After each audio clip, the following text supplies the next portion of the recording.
ఇక్కడ మన నియోజకవర్గంలో మన ప్రాంతంలో భీమ్గల్లో గత టీఆర్ఎస్ ప్రభుత్వం ఉన్నప్పుడు గౌరవ మంత్రి అప్పటి మంత్రి ప్రస్తుత ఎమ్మెల్యే గౌరవనీయులు ప్రశాంత్ రెడ్డి గారు భీమ్గల్ ప్రజల ఆకాంక్ష మేరకు అక్కడున్న ప్రజల అవసరాల మేరకు కేసీఆర్ గారితో ఉన్న సాన్నిహిత్యంతో మరి తాను శాంక్షన్ చేయించిన 100 పడకల ఆసుపత్రి అయితేమి, veg and non veg integrated market అయితేమి, గతంలో ప్రారంభింపబడి సరిగా నడవక మూతపడ్డ బస్ డిపో పునరుద్ధరణ అయితేమి, గ్రామంలో పేరుకు జిల్లాలో ఒకప్పటి ఉమ్మడి జిల్లాలో అతిపెద్ద గ్రామ పంచాయతీగా పేరు తెచ్చుకొని ఎంతో పెద్ద రెవెన్యూను అందజేసిన నా భీమ్గల్ గ్రామం మరి చాలా అధ్వాన్నమైన ఇరుకు రోడ్లతో ఉన్న పరిస్థితుల్లో గ్రామం మొత్తంలో అన్ని రకాల రోడ్లను డ్రైనేజ్ వ్యవస్థను పోవాలంటే మున్సిపాలిటీగా అభివృద్ధి చెంది మున్సిపాలిటీగా దాన్ని ప్రారంభింపజేసి మున్సిపల్లో మరి అందరి కొత్త నాయకత్వాన్ని మరి అక్కడ ఏర్పాటు చేసి మరి రోడ్లను నిర్మిస్తున్న తరుణంలో నిర్మాణానికి అసంపూర్తిగా వదిలేసిన సందర్భంగా ఇప్పుడు ఆ 4 అంశాల మీద ఈ రోజున ఇక్కడ ఉదయం 10 గంటల నుంచి ఒక అకుంఠిత నిరాహార దీక్ష పేరుతో ఇక్కడ కూర్చున్నటువంటి ఇక్కడ బలవంతంగా చేయబడినటువంటి ప్రశాంత్ రెడ్డి గారికి ఆయనకు సంఘీభావంగా మరి భీమ్గల్ ప్రాంతపు ప్రజాప్రతినిధులు గత ఎంపీటీసీ రవి అయితేనేమి, గత ఎంపీపీ మహేష్ అయితేమి, అప్పటి కౌన్సిలర్లు నర్సయ్య, లింబాద్రి, సతీష్, నవీన్, ఇక్కడ ప్రశాంత్ రెడ్డి గారికి మన నాయకుడికి సంఘీభావంగా మరి తరలి వచ్చినటువంటి నియోజకవర్గ స్థాయి నాయకులందరికీ, ప్రింట్ ఎలక్ట్రానిక్స్ మీడియా మిత్రులకు, సోషల్ మీడియా మిత్రులకు అందరికీ కూడా మరొకసారి ఈ సంఘీభావ సందర్భంగా మీ అందరికీ మరి అభినందనలు, కృతజ్ఞతలు తెలియజేసుకుంటూ ఎప్పుడైనా కూడా ఉత్సాహం అనేది నిర్బంధించినప్పుడే మనలోని తెగింపు అనేది బయటకు వస్తుంది. మనము ఒక పని చేయాలనేటువంటి ఒక సంకల్పం ఏదైతే ఉంటుందో ఆ సంకల్పము మనం చేసే పనిని ఎవరన్నా అడ్డుకుంటే, ఎవరన్నా దానికి అడ్డు చెప్పితే, దాన్ని నిర్బంధిస్తే మనకి ఇంకా చేయాలనే తెగింపు మనకు వస్తుంది. దాని పర్యవసానమే ఈరోజు దీక్ష. శాంతియుతంగా నిరాహార దీక్ష చేసి ఆ ప్రాంత ప్రజల ఆకాంక్షలను నెరవేర్చడానికి మరి కోరుకున్నటువంటి ఒక ప్రజాప్రతినిధిగా, ఎమ్మెల్యేగా తన బాధ్యత నిర్వహిస్తున్న క్రమంలో నిర్బంధం పేరుతో మరి అణచివేయాలని చూసిండు. కానీ అది ఒక రకంగా మరి మనకు బెడ్సిపోతున్నదనే విషయం పాలకులకు అర్థమైంటుంది. ఇప్పటికీ మన తెలంగాణ వచ్చిందే నిర్బంధాల నుంచి బయటకు. ఉమ్మడి ఆంధ్ర రాష్ట్రంలో మనము నిర్బంధాల పట్ల, వివక్షల పట్ల మనము ఎన్నో కోల్పోయినాం. కాబట్టి ప్రతి ఒక్కరము సకల జనులము మరి ముందుకొచ్చి అందరూ అన్ని రకాల దీక్షలు చేస్తే మరి తెలంగాణ మనం సాధించుకోగలిగాం. అట్లాంటి నిర్బంధాన్ని ఒక చిన్న కాన్స్టిట్యుయెన్సీలో మనకు ఒక ఆకాంక్షలు, ప్రజల ఆకాంక్షలు నెరవేర్చడానికి ఒక నాయకుడిగా, ఒక ప్రజాప్రతినిధిగా, ఒక ఎమ్మెల్యేగా తను సాధించినటువంటి అప్పటి పథకాలను సంపూర్తి చేయాలన్నటువంటి ఆలోచనను మరి ఏదైతే అణచివేయాలనుకున్నారో అది చాలా దారుణం. అది మంచిది కాదు ప్రభుత్వానికి, ఆ ప్రభుత్వంలో ఉన్నటువంటి ఈ ప్రాంత నాయకులకు కూడా అది మంచిది కాదు. ఈ రోజున ఏదైతే 100 పడకల ఆసుపత్రి ఉన్నదో, భీమ్గల్లో కనుక 100 పడకల ఆసుపత్రి ఏర్పాటైతే అక్కడ బెనిఫిట్ అయ్యేది ఎవరు? మెజారిటీ గ్రామస్తులు, చుట్టుపక్కల ఉన్నటువంటి గ్రామస్తులు, తండాల వాసులు, మరి ఎస్టీలు, ఎస్సీలు, బీసీలు, అంటే చాలా పేద అట్టడుగు వర్గాల ప్రజలకు లాభం అవుతుంది. అన్ని రకాల స్పెషలిస్టులు అక్కడికి వస్తారు. మరి అక్కడ ఆయన చేసినటువంటి ప్రశాంత్ రెడ్డి గారు చేసినటువంటి గొప్ప విషయం ఏంటంటే బిల్డింగ్ యొక్క నిర్మాణ పనులు పూర్తి కాకముందే అక్కడ అడ్మినిస్ట్రేటివ్ శాంక్షన్ తీసుకొచ్చి అక్కడ డాక్టర్లందరినీ పోస్టింగ్ తెప్పించింది. అప్పుడే అక్కడ పోస్టింగ్ వచ్చినటువంటి డాక్టర్లు అక్కడ బిల్డింగ్ నిర్మాణం పూర్తి కానందున ఈ ప్రాంతంలో వివిధ హాస్పిటళ్లలో డిప్యుటేషన్ల మీద పనులు చేస్తున్నారు.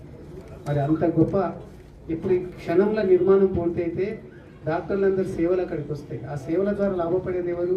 మన చుట్టుపక్కల ఉన్నటువంటి మెజారిటీ పేద ప్రజలైనటువంటి కుటుంబీకులు, బంధువులు. ఇంకొక అంశం చాలామంది మర్చిపోయిన అంశం ఏంటంటే ఈ ప్రాంతంలో చాలామందికి తొందరగా షుగర్లు వస్తున్నాయి, బీపీలు వస్తున్నాయి. మరి దావతులు కావచ్చు, లేకపోతే రకరకాల ఇష్యూలు కావచ్చు, లేకపోతే ఒక స్ట్రెస్ కావచ్చు. దాంతో బీపీలు, షుగర్లే కాకుండా కిడ్నీలు ఖరాబ్ అవుతుంది. కిడ్నీలు ఖరాబ్ అయ్యి ఎంతోమంది డయాలసిస్, చిన్న వయసులో డయాలసిస్ పేరుతోటి మిగతా ఏదైనా బీమార్లు వస్తే, కడుపులో గడ్డ అయితే, ఇంకేమన్నా అయితే ఆపరేషన్లు చేసి కింద వేసి మీద వేసి బతికించవచ్చు. కానీ కిడ్నీలు పోతే ఏం చేయలేదు. లోపల ఫిల్టర్లు ఖరాబ్ అవుతాయి. కిడ్నీలు అంటే ఫిల్టర్. దాన్ని చేయడానికి డయాలసిస్ మిషన్ కావాలి, డయాలసిస్ సెంటర్ కావాలి. డయాలసిస్ అన్ని హాస్పిటల్లో చేయడానికి లేదు. ఆ డయాలసిస్ కూడా నాకు కొంచెం చూస్తుంటే 2022లోనే భీమ్గల్ ఆసుపత్రికి డయాలసిస్ యొక్క సౌకర్యం అనేటువంటిది అప్పుడే శాంక్షన్ అయింది. మన ఇళ్ళల్లో ప్రతి 10 ఇళ్ళకు ఒక్కొక్కరు డయాలసిస్ పేరుతో నిజామాబాద్కు బండి పెట్టుకొని ఒక మనిషి ఎమ్మటై ఈ నిజామాబాద్కు కొన్ని రోజులు ఆర్మూల డయాలసిస్ సెంటర్ నచ్చింది. ఇప్పుడు అది కూడా సరిగా నడవట్లేదు. ప్రతి ఒక్కరు నిజామాబాద్ పోవాల్సి వస్తుంది. ఆరోగ్యశ్రీ పేరుతోటి మరి ప్రైవేట్ హాస్పిటల్లో కూడా డయాలసిస్ చేస్తున్నప్పటికీ కూడా మరి ఈ ప్రాంతంలో ఆల్రెడీ శాంక్షన్ అయినటువంటి డయాలసిస్ సెంటర్ ఏదైతే ఉన్నదో అది ఆ బిల్డింగ్ పూర్తయితే అక్కడ డయాలసిస్ వసతి కూడా వస్తుంది. మరి ఎంతోమందికి దూర ప్రాంతం పోయి డయాలసిస్ చేసుకునే అవసరం తప్పుతుంది. చాలామంది కిడ్నీ ఫెయిల్యూర్ పేషెంట్లకు లాభం అవుతుంది. కాబట్టి ఏ రకంగా చూసినా దాంతో 100 పడకల ఆసుపత్రిని వేస్తే, దాన్ని తొందరగా ప్రారంభింపజేస్తే లాభపడేది ప్రశాంత్ రెడ్డి గారు, డాక్టర్ మధుశేఖర్ కూడా కాదు. లాభపడేది ఈ ప్రాంతపు పేద సామాన్య ప్రజలు. కాబట్టి ఆ ఆసుపత్రిని, పనులను ఎంత ప్రయారిటీకి ఇచ్చినా దాన్ని సాధింపజేయాలి. అలాగే veg and non veg integrated market ఎంతో దూరదృష్టితోటి, ఎంతో ఆలోచించుతుంది. గతంలో మా భీమ్గల్లో సోమవారం అంగడి వచ్చిందంటే ఎంత అంగడి చుట్టుపక్కల ఉన్నటువంటి ఇళ్ళల్లో తెల్లారితే మరి ఎంత వాసన వస్తుండే, ఎంత ఏమవుతుండే అది అక్కడ ఉన్న ఇళ్ళకే తెలుసు. ఇప్పుడు కొత్తగా మార్కెట్ షిఫ్ట్ అయినా కూడా మళ్ళీ అక్కడ ఎంతో ఆలోచించి ఇవన్నీ ఒక్కచోటకి తీసుకొచ్చి మంచిగా చేయాలని చేసి అక్కడ పనులను కూడా మరి ఆ ప్రాంతవాసి ఒక సామాన్య రైతు కుటుంబంలో పుట్టి కష్టపడి ఎదుగుతున్నటువంటి మన నర్సయ్య లాంటి కాంట్రాక్టర్ ద్వారా చేయించాడు. ఆయన ఇప్పుడు డబ్బులు రాక, చేసిన పనికి డబ్బులు రాక, తెచ్చిన అప్పులకు మిత్తి కట్టలేక, మరి అటు అన్నను కాదనలేక, ఇటు అన్న ఆదేశాలను తటు ఇది వేరుకాతరు చేయలేక ఇంకా తిరుగుతూనే ఉన్నాడు. కానీ పైసలు వచ్చింది లేదు. మళ్ళీ ఎవరు ఇట్లనే ఆలస్యం చేస్తే అట్లాంటి కాంట్రాక్టరు, అట్లాంటి ఒక యువ నాయకుడు ఆత్మహత్య చేసుకునే పరిస్థితి వస్తుంది. దానికి బాధ్యులు ఎవరు? ఆ రకంగా చూసినా మన ఊర్లలో గ్రామీణ వ్యవస్థ, రోడ్ల వ్యవస్థ అట్టడుగు స్థాయికి చేరింది ఊర్లో. అప్పుడు వేసిన మరి అప్పుడు ఎలక్షన్లలో తిరిగినప్పుడు చూసిన రోడ్లు ఇప్పుడు లేవు. డ్రైనేజ్ వ్యవస్థ సరిగా లేదు. అసంపూర్తిగా ఉన్న పనులను పూర్తి చేయాలి. మరి ఆ బస్సు డిపోను ఎన్నో హామీలతోటి అప్పుడు ఓపెన్ చేయించిన ప్రభుత్వంలో దాన్ని రాజకీయంగా వేరేగా తీసుకొచ్చి అప్పుడే దాన్ని ఎలక్షన్ల ముందు వేసిందని చెప్పి ఒక విమర్శ చేస్తున్నారు. కానీ చేసిన ఏదన్నా సంకల్పం ఉంటే, దానికి మనసులో కోరిక ఉంటే దాన్ని ఏ రకంగానన్నా మనం పూర్తి చేయడానికి అవకాశం ఉంటుంది. ఎందుకంటున్నాను ఈ మాట అంటే మనకప్పుడు మన ప్రభుత్వంలో ప్రశాంత్ రెడ్డి గారు కేసీఆర్కి సన్నిహితంగా ఉంటూ ఆయనైతే ఎన్ని పనులు, మంచి పనులు చేసి ఒక మంత్రిగా ఉండి అనుక్షణం నియోజకవర్గానికి ఏ రకంగా ప్రతి ఒక్కరి అభివృద్ధిని ఆకాంక్షిస్తూ, ప్రతి గ్రామాన్ని సంక్షేమాన్ని ఆశిస్తూ తను ఏదైతే పనులు చేసిందో అట్లాంటి అవకాశమే ప్రభుత్వాలు ప్రజాస్వామ్యమైనాక ప్రభుత్వాలు వస్తాయి, పోతాయి, మారుతాయి. ఇక్కడోళ్ళు అక్కడైతారు, అక్కడోళ్ళు ఇక్కడైతారు. మరి అట్లాంటి అవకాశమే ఈ రోజున మరి కాంగ్రెస్లో ప్రభుత్వాన్ని నడుపుతున్నటువంటి పెద్దలు, మన ప్రాంత వ్యక్తులు అక్కడ ఉన్నారు. అది మనకు ఒక రకంగా గర్వకారణమే. మాతో పాటు చిన్నప్పుడు కలిసిమెలిసి చదువుకున్నటువంటి ఒక మహేష్ కుమార్ గౌడ్ లాంటి వ్యక్తి మరి పిసిసి అధ్యక్షుడిగా ఉన్నాడు అక్కడ. మరి ఆయన దాదాపుగా ఇప్పుడు పార్టీ ముఖ్యమంత్రి ఎంతనో పిసిసి అధ్యక్షుడికి అదే స్థాయి గౌరవము, అదే స్థాయి మరి అధికారం ఉంటుంది, అదే స్థాయి విలువ ఉంటుంది. మరి అంత గొప్ప స్థాయికి ఎదిగినందుకు ఒక పక్క మన ప్రాంత వాసి, మన ఊరు వాసి, మన భీమ్గల్ వాసి అని చెప్పి ఒక రకంగా గర్వంగా ఉన్నప్పటికీ కూడా దురదృష్టకరం మరి ఆ స్థాయిలో ఉండి మరి ఆయన కొడంగల్ డెవలప్మెంట్ కార్పొరేషన్ అని ఏ రకంగా చేసి అక్కడ ఒక మెడికల్ కాలేజీని తీసుకుపోయి అక్కడ నా జూనియర్ల నాలుగులను తీసుకుపోయి అక్కడ మెడికల్ కాలేజ్ నడిపిస్తున్నాడు. సేమ్ కొడంగల్కు భీమ్గల్కు ఏం తేడా లేదు, గదే స్థాయి ఊళ్ళు గదే స్థాయి వ్యక్తులు. మరి ఆ స్థాయి నీకు ఎందుకు లేదు అని ప్రశ్నిస్తున్నాం మహేష్ గవర్నమెంట్ గారు. ఎందుకంటే మనకు పార్టీలు పదవులు సెకండరీ. ఆ ఊర్లో పుట్టిన బిడ్డగా మరి ఇక్కడ ఉన్నటువంటి చాలామంది భీమ్గల్ నీళ్లు తాగిన వ్యక్తులుగా భీమ్గల్కి అభివృద్ధిని పార్టీలకు అతీతంగా, పదవులకు అతీతంగా, రాజకీయాలకు అతీతంగా చేయాల్సిన అవసరం ఉన్నది. కాబట్టి నేను ఈ వేదిక మీద ప్రశాంత్ రెడ్డి గారు చేసిన ఈ దీక్ష ద్వారా వచ్చిన స్ఫూర్తితో మీ అందరి వాయిస్గా నేను మహేష్ కుమార్ రెడ్డి గౌడ్ గారిని నేను ఒక్కటే డిమాండ్ చేయదలుచుకున్నా. నీకు చేతనైతే, నీకు ఆ శక్తి ఉంటే నువ్వు పీసీసీకి పీసీసీ ఇలా ముఖ్యమంత్రి కనీసం ఒక 5-6 ఏళ్ల కిందనే కాంగ్రెస్ పార్టీకి వచ్చాడు. నువ్వైతే నాకు తెలిసి నేను స్టూడెంట్గా ఉస్మానియా మెడికల్ కాలేజ్లో ఉన్నప్పటి నుంచి నువ్వు ఎన్ఎస్యూ లీడర్వి, నువ్వు అప్పటి నుంచి నాకు తెలిసిన వ్యక్తివి, అప్పటి నుంచి ఈ ప్రాంతంలో నువ్వు ఒక కాంగ్రెస్ వ్యక్తిగా ఉన్నావు. నీకు ఆ శక్తి ఉన్నది, నువ్వు కావాలనుకుంటే చేయగలవు. నీకు ఆ శక్తి ఉంటే భీమ్గల్ డెవలప్మెంట్ అథారిటీ అని ఒక పేరుతోటి మంచి అభివృద్ధి కార్యక్రమాలను ప్రజలు గమనిస్తారు, అన్నీ గమనిస్తారు.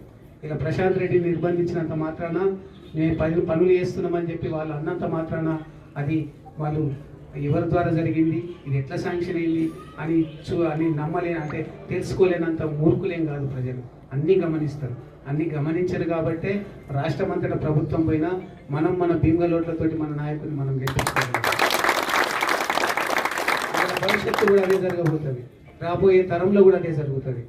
పదవి ఉన్నా లేకున్నా ప్రజల కొరకు తప్పించేవాడే, ప్రజల కోరికలు తీర్చేవాడే, ప్రజల కాంక్షలు తీర్చేవాడే నిజమైన నాయకుడు. అట్లాంటి నాయకుడు దొరికినందుకు ఒక భాగంగా గర్విద్దాం.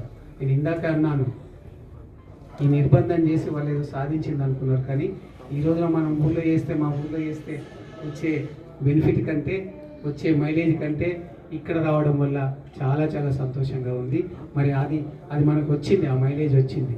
రేపొద్దున ఏ పని చేసినా నాకు మైలేజ్ కంటే ఎక్కువ, రాజకీయ కంటే ఎక్కువ భీమ్గల్కి ఆ ఏదైతే 4 అంశాల మీద మనం ఏమైతే ఇవాళ దీక్ష పెట్టిండో గౌరవ ప్రశాంత్ రెడ్డి గారు, ఆ అంశాలన్నింటినీ మరి వాళ్ళు కాంగ్రెస్ పార్టీ అధికారంలో కనీసం వాళ్ళు చెప్పిన గడువు పూర్తయినా కూడా ఆ గడువు కంటే ఇంకా కొన్ని రోజులు టైం తీసుకున్నా కానీ అవన్నీ సాధించినప్పుడే అది నిజమైన విజయము. మరి ప్రశాంత్ రెడ్డి గారిది కాదు, లేకపోతే మహేష్ గౌడ్ది కాదు, ఇక్కడ ఉన్న నాయకులది కాదు, ఆ విజయం అంతా కూడా భీమ్గల్ ప్రాంత ప్రజలదవుతుంది, ఈ నియోజకవర్గ ప్రజలవుతుంది తెలియజేసుకుంటూ, మరి నాకైతే మరి మన మాజీ మంత్రి గారి ఎమ్మెల్యే గారి ఎలక్షన్ల తర్వాత దాదాపు పార్టీ కార్యక్రమాలకు మీటింగ్లకు దాదాపు రావడం లేదు. కానీ అదే అనుబంధం, అదే ఆత్మీయత ఎప్పటికీ ఉంటుంది.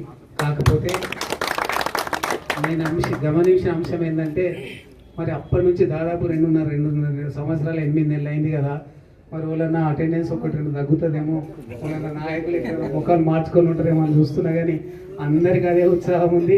అంతకంటే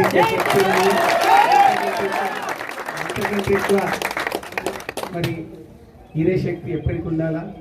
నమ్మిన సిద్ధాంతం కొరకు, నమ్మిన వ్యక్తి కొరకు. ఇలా అక్కడ కాపునాడు మహా లీడర్ ఒక ముద్రగడ పద్మనాభం అంటే పార్టీ ఏదైనా చనిపోయింది, కానీ జీవితం అంతా తను నమ్మిన సిద్ధాంతం కొరకు, కాపుల ఐక్యత కొరకు, కాపుల శక్తి కొరకు కొట్లాడేది.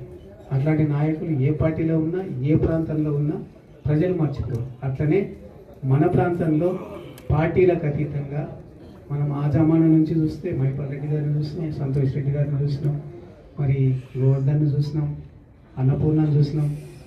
ఎవరిని చూసినా నియోజకవర్గం మొత్తానికి అభివృద్ధిని చేసింది ప్రశాంత్ రెడ్డి గారు.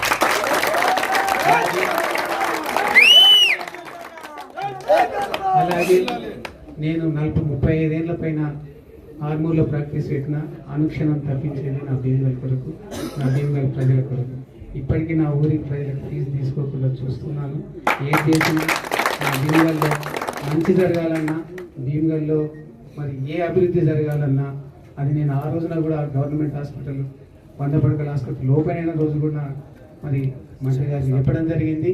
అది అప్పటి ఆ ఊళ్ళో పుట్టిన ప్రతి ఒక్కరి కళ.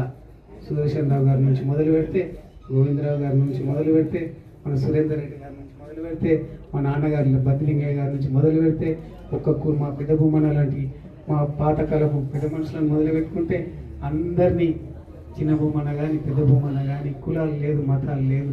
మా చనిపోయిన పొదల నర్సయ్య లాంటి వాళ్ళు మొదలు పెడితే కులం లేదు, మతం లేదు. అందరికీ మా ఊరు డెవలప్ కావాలా, మా ఊర్లో మంచి వసతులు ఉన్నటువంటి ఆసుపత్రులు కావాలా. భీమగల్కి వచ్చేటోళ్ళు ఎవరు బండ్లు కట్టుకొని వస్తుంది తండాలకి వెళ్ళి డెలివరీ కావాలంటే యాడి అనుకుంటా వాళ్ళు వచ్చి ఎన్ని కష్టాలు పడతారు అనేటువంటి ఆ ప్రాంతంలో పుట్టి పెరిగిన వాళ్ళకే తెలుసు. ఇప్పుడంటే వసతులు పెరిగినాయి, మనకు రోడ్లు వచ్చినాయి, ఎక్కడంటే అక్కడ పోగలుగుతున్నాం, సెల్ ఫోన్లు వచ్చినాయి, ఏదంటే చెప్పుకోగలుగుతున్నాం. ఒక 20 ఏళ్ళ కింద, ఒక 30 ఏళ్ళ కింద పరిస్థితి చూస్తే చాలా దారుణం. అట్లాంటి కష్టాలకి వెళ్ళి చూసిండు. అట్లాంటి కష్టాలను నాన్నగారు సురేందర్ రెడ్డి గారు తాను విన్నాడు, చూసిండు. కాబట్టి ఫస్ట్ రోడ్లు డెవలప్ అయినాయి, ప్రజల అవసరాలు డెవలప్ అయినాయి. అవన్నీ చేయడానికి ముందుకు పోతున్నాడు. ఆ ముందుకు పోయే క్రమంలో మీ అందరి సమక్షంలో నేను చెప్పదలుచుకున్నా, మీటింగ్లకు వచ్చినా రాకున్నా నా ఆలోచన, నా ఆత్మీయత తన విన్నట్టు ఉంటుంది, అది ఎప్పటికీ ఉంటుంది. ఆ రకంగా ఉండే క్రమంలో ఈ రకంగా మనం కలిసికట్టుగా ఈ ప్రాంత ప్రజల సంక్షేమం కొరకు మీరు చేయబోయే ప్రతి అడుగులో, ప్రతి పనిలో మీతో ప్రత్యక్షంగా లేకున్నా పరోక్షంగా ఏ రకంగా అయినా మీ వెన్నట్టు ఉంటామని చెప్తూ మీ దీక్షకి మనస్ఫూర్తిగా అభినందనలు తెలియజేస్తూ, రేపొద్దున ఈ దీక్ష ద్వారా మరి నిజమైనటువంటి ఆ ఆగిపోయిన పనులు మళ్ళీ స్థాపింపజేయబడితే అది మీ విజయము. మీ ద్వారా అది భీమగల్ ప్రాంత ప్రజల, పాల్గొండ నియోజకవర్గాల ప్రజల విజయంగా భావిస్తూ మరి ఈ రోజున ఆయనతో పాటుగా ఈ దీక్షలో కూర్చున్నటువంటి మా భీమగల్ ప్రాంత నాయకులందరికీ కూడా మా ఖాళీ ఉన్న చప్పట్లు కొడుతున్నారు, గట్టి కొడతలేదు కానీ కొడుతున్నారు. అందరికీ ఆనందంగా ఉంటారు. మా ఊరి సమస్యల కొరకు మరి మా ఊరి ప్రజలందరి కోరికల నెరవేర్చడం కొరకు తాను దీక్ష చేయడము, దానికి మద్దతుగా వెన్నట్టుగా మీరందరూ ఉండడం, అందులో నేను భాగస్వామి కావడం నాకు సంతోషంగా ఉందని తెలియజేసుకుంటూ ఒక్కసారి స్లోగన్, ఆగిపోయిన 100 పడకల ఆసుపత్రిని, ఆగిపోయిన 100 పడకల ఆసుపత్రి పనులను